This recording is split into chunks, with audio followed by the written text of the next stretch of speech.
Friends, ఈరోజు అయితే నేను పకోడీ ప్రిపేర్ చేస్తున్నాను. పకోడీకి కావాల్సిన ఇంగ్రీడియంట్స్ శనగపిండి, అలాగే ఉల్లిపాయ ముక్కలు, పచ్చిమిర్చి ముక్కలు, అల్లం ముక్కలు దీంట్లో వేసేసుకుందాం. ఈసారి అయితే నేను ఉల్లిపాయ ముక్కల్ని చిన్న చిన్నగా కట్ చేశాను, పొడవుగా కట్ చేయలేదు.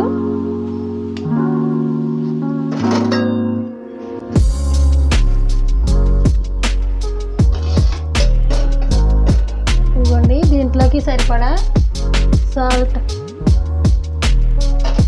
అలాగే కారం, పసుపు అయితే ముందే శనగపిండి పైన అయితే వేసేసాను. కొంచెం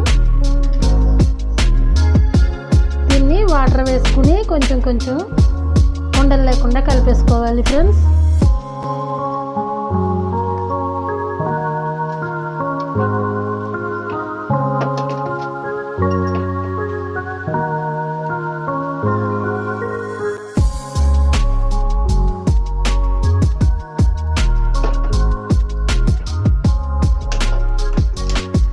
బాండీ పెట్టేసుకుంటున్నాను.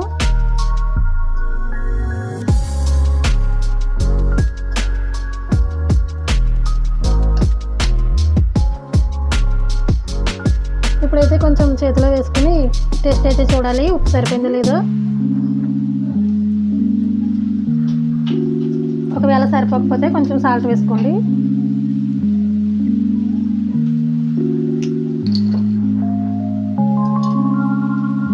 తడిగా ఉన్న గిన్నె పెట్టారంటే కొద్దిసేపు అయితే హీట్ అవ్వనివ్వాలి, లేదంటే ఆయిల్ వేసాక తడి దాంట్లో పేలే అవకాశం ఉంటుంది. వాటరు ఆయిల్ మిక్స్ అయ్యి మనకైతే ఫైర్ అవుతుంది. అందుకోసం అయితే చెప్తున్నాను. గిన్నె పెట్టిన వెంటనే అయితే ఆయిల్ వేసేయకండి. అయితే ఆయిల్ వేస్తున్నాను.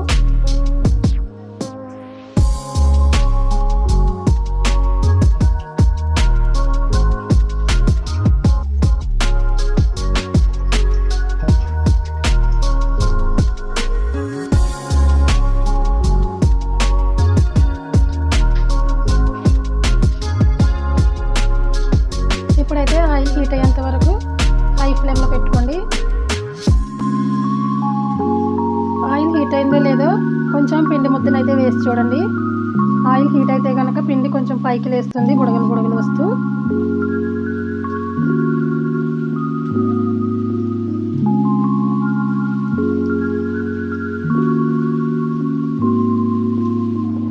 ఇంకా కొంచెం హీట్ అయితే అవ్వాల్సింది. ఇప్పుడైతే ఆయిల్ హీట్ అయిపోయింది ఫ్రెండ్స్. కొంచెం కొంచెం చిన్న చిన్న పకోడీలుగా అయితే వేసేసుకోవాలి.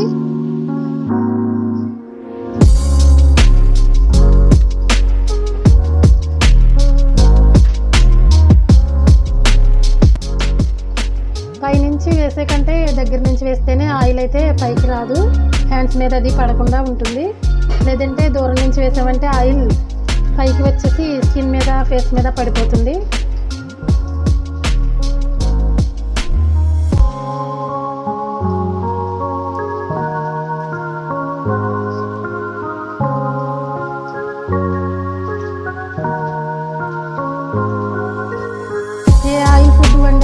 ఎప్పుడైనా సరే సిమ్లో పెట్టి ఉడికించుకోవాలి, లేదంటే పైన అంతా ఉడికిపోతుంది, లోపలంతా పచ్చి పచ్చిగా ఉండిపోతుంది.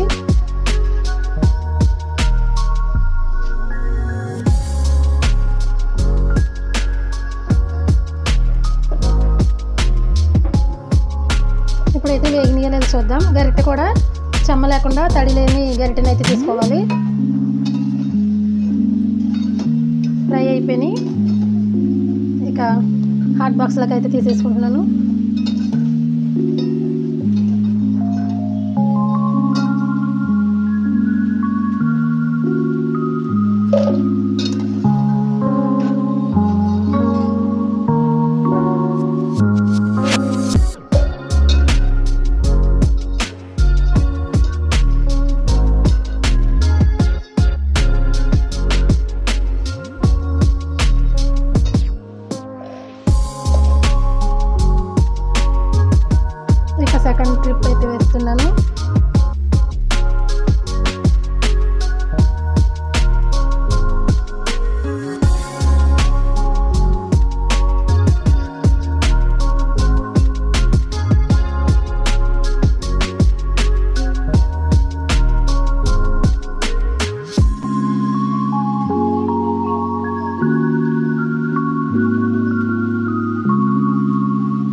మనం చేసుకోవాలండి.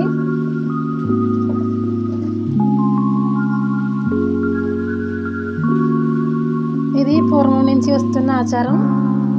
మా అమ్మగారు కూడా ఇలాగే పెడతారు, మా నాన్నమ్మ గారు ఇలాగే పెట్టేవారు, అలాగే మా అత్తయ్య గారు కూడా ఇలాగే పెడతారు. నేను కూడా పాటిస్తున్నాను.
ముక్కలు పొడవుగా కట్ చేస్తే వేరేలా ఉంటాయి పకోడీ, ఇలా చిన్నగా కట్ చేస్తే వేరేలా ఉంటాయి. ఇగో మా అబ్బాయి అయితే రెడీగా ఉన్నాడు. పకోడీ అయిపోయింది నాన్న. టేస్ట్ అయితే చాలా బాగుంది. నేను ఒకటి ట్రై చేశాను, బాగున్నాయని చెప్తున్నాడు మా అబ్బాయి కూడా. బాగున్నాయా మీరు? నా చిన్నప్పుడైతే మార్కెట్లో, మా అమ్మ వాళ్ళ ఊర్లో మార్కెట్లో వేసేవారు ఒక అంకుల్ గారు. ఇలాగే చిన్న చిన్న ముక్కలు కట్ చేసి వేసేవారు. సేమ్ అవే గుర్తొచ్చాయండి నాకైతే. ఇలా చిన్న చిన్న ముక్కలు కట్ చేసుకుని ఉల్లిపాయలు వేసుకున్నాను. అందుకే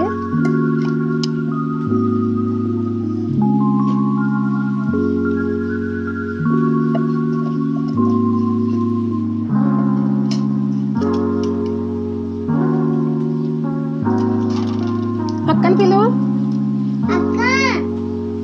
ఒకసారి అది స్టవ్ దగ్గరది ఎలా ఉంచు దేవుడి.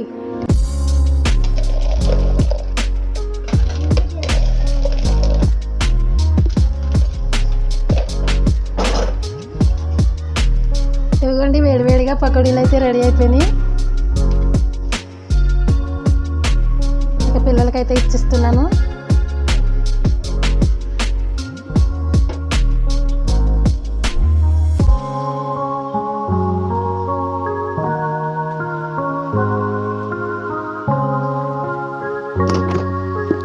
వేడి పకోడీలు రెడీ అయిపోయినాయండి. ఇక ప్లేట్లోకి అయితే తీసేస్తున్నాను.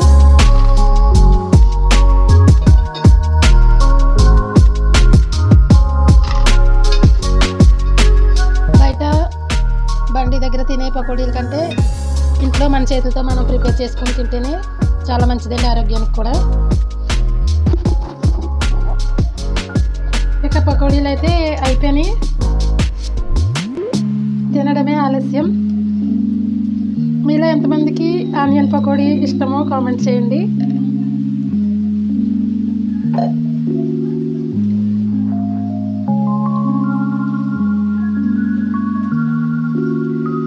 వేడి వేడి పకోడీ టేస్ట్ చేసేద్దాం ఒకటైతే.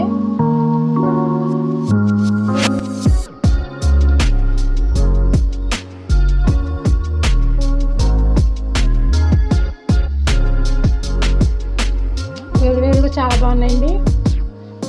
తప్పకుండా మీరు కూడా ట్రై చేయండి. ఎలా వచ్చినాయో కామెంట్ అయితే చేసేయండి.